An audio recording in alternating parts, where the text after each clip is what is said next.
Okay, so my hair over here looking like the Twin Peaks from Breath of the Wild. Jesus Christ.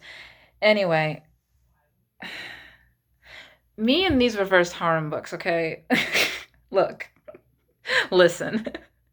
I really hope Power of Five is the last one. Why can't there ever just be a standalone harem book? I feel like it would be a much better book. I'm not gonna write it because I don't have that type of patience, but Power of Five by Alex Liddell is a 2018 reverse harem, and it's free for Prime members.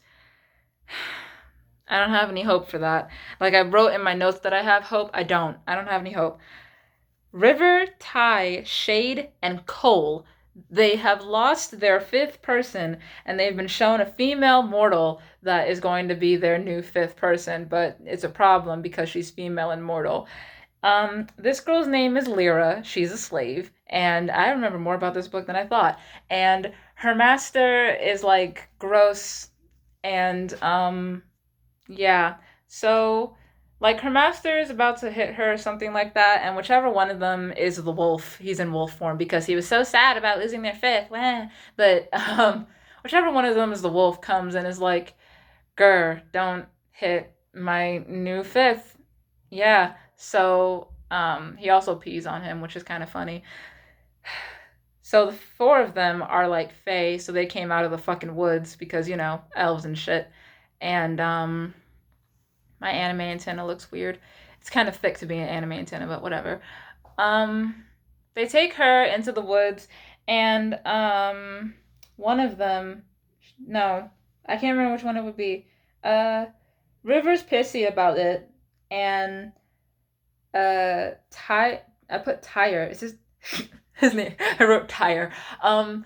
Tyre knows that if they separate themselves from Lyra, then it's gonna be bad, and like River's like, we gotta separate ourselves from her because she's mortal and this would be bad for her. And Cole decides to train her. And yeah, and there's just a whole lot of walking because they're like going to the capital and like Cole is being an ass and Tyre kisses her. I'm gonna call him Tyre now, like a wheel. River's still being an ass and Lyra doesn't want to leave them. And yeah. So I skipped to the end of the book, obviously, and um, they don't keep her like keep her. You know what I mean? It's kind of problematic to say that with a slave, but whatever. They get sidetracked at River's home, and like they don't keep her for a second, and then like they do decide to keep her, and just this book is just a whole lot of nothing. Like Lyra annoys me because she's flat. River's an idiot. Shade is sweet. Tyre is meh. Cole gets on my nerves. And I really hope that this is the last reverse harem book that I have. Let me move my camera over for a second so that I can go back to my list so I can tell you where this book goes. It's on the bad book list, not bad book. I really gotta stop calling that. It's on the wouldn't read again list. Why isn't it lower? What the hell? Oh, that's fair. It actually goes above their Shadow Queen and in between their Shadow Queen and Death Note with Death Note on top. Yeah, so you may notice that only 3 minutes have passed, so we're just gonna go ahead and do another book. This book was also shitty.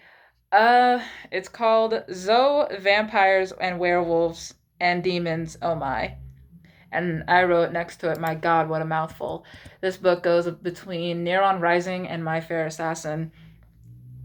It's a YA horror series. Everyone knows how I feel about YA. um, so, it's the first in the Zoe Myers YA fantasy horror series, and it was written by Sarah C. Rothley, I don't know, in 2009. And it's YA, urban fantasy, and romance, and comedy, and paranormal. That's a lot of genres to fit into a book. Like, a movie can do that because sometimes comedy is accidental. That's a lot to fit into a book. Um, so Zoe doesn't like high school because she's edgy and she has two friends. One's name is Alice. I don't know. Wait, am I just dyslexic? That says Allison. I apologize. I can't. You ever write so fast that you can't read your own handwriting? And Lucy, and the two of them are annoying. There's a creepy guy. His name is Dan. He's staring at Zoe. I'm just gonna read off my notes. Fuck it. They go shopping this weekend. Lucy likes the creepy guy, and one of those girls who doesn't eat in front of a guy she likes. That's what Lucy is. I've never understood that. If you like this guy and you want to date him, he's gonna find out how you eat food. And if you eat a whole rack of ribs and your entire face is covered in barbecue sauce and he can't love you for that, then I think you're with the wrong person.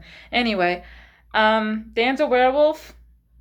Lucy invited him shopping, but they go shopping without him. Um, Lucy bought some stuff to impress Dan, and Xoe is also something or some such another, and Dan knows that. Lucy gets scratched, and now she knows that he's a werewolf, but Xoe doesn't believe them. Some dude named Jason comes, and like they go on a hike, and Dan tries to take Lucy, so Jason saves them because Lucy's not going to be a werewolf. I really wish everybody could get on the same page about how one becomes a werewolf, because in some things it's like, oh, if you get scratched then you'll become a werewolf, and in other things it's like, nah, they have to full out bite you in order for you to become a werewolf. And in some other things it's like, if you don't get bitten or scratched, then like if you get bitten and scratched then you're fine. Like it's just another injury. What? Anyway, they tell Allison, and everyone seems to be an unreasonable level of calm for finding out that they're a fucking werewolf and their fucking friend is now a werewolf. Everyone seems to be very calm about this. And, like, I know I kind of overreact, unlike the main characters of these books, when it comes to this sort of thing. But, like, your life is normal. Your life is... You're a teenager who hates school and hates life. But when vampires and werewolves show up, you're just calm. And it's like, no amount of depression or anxiety can jade you from that. If a vampire broke into my room right now, I would lose my fucking mind, dude. I would lose my fucking mind. Like, are you kidding me? Not to mention the fact that, like, this isn't a romance thing. Dan is violent. Like, the funny thing is I just keep thinking of Dan from Game Grumps because he's got so much fucking hair. I just... like, oh my god. Like, why is everyone so calm? I think I'm gonna add that to the list of things that I want to talk about in videos that aren't necessarily about books. So Max, another guy from school, is also a werewolf, but he's a good one. What the fuck ever. At least in Sweep, when everybody's a witch, it's not like it's like this big revelation necessarily, because Wicca is a thing that exists in the world. I know I don't talk about that very much when in my Sweep video, but the reason Morgan doesn't freak out is because Wicca and witchcraft are things that, like, even if you don't believe in them, they are things that people have believed in that exist in the world. So there's less room to freak out. Granted, she doesn't freak out very much when she finds out that she's a blood witch, but we'll talk about that in the next book video. We're not there yet. God. Xoe isn't human, and they help Lucy through her first change, and everyone's just so accepting of this. Jason is a goddamn vampire. I got bored about 50% of the way through this book. Dan gets killed by Xoe, who can now set things on fire because she's a goddamn demon, and Jason is the love interest. And you want to know the biggest shit that is taken on this book? All of this crap happens in a fucking week. Like, are you kidding me? And it was at this point that I decided that I will never get a free book ever again, unless it's a deal on one of the sequels to a book that I'm already reading. That's different. It was very boring. It wasn't funny, and I couldn't even find what I was supposed to laugh at. Like, you know how sometimes in movies and books that are supposed to be comedies, but they fall flat, you can tell what you're supposed to laugh at? I couldn't do that in this book. And, like, the teenagers in Sweep feel like people. Is it annoying? Yes, the flying fuck it is. Bree can get a broomstick shoved up her vagina. I swear to God, she's the most annoying person ever. But I know people like that from high school. I have met a person like Bree who sleeps with every single person that she comes across who has a dick, even though she has a boyfriend. I've met a person like that. I know people who hate high school. I hated high school. But like I said, if a werewolf came into my apartment right now,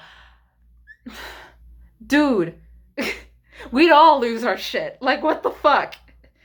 Especially the internet, because I'd have footage of a werewolf. Why is Dan out here just attacking people? How did Xoe never notice being a demon? That always gets me. In most things, it's like, oh, when you hit puberty or when you turn 18, suddenly your powers start to manifest. Is it stupid? Yes, it is. But how the fuck do you not notice being a demon? It's like in My Fair Assassin. You're not pale. You are chalk white, bitch. You are definitely not human. Oh my god. I don't mean to yell.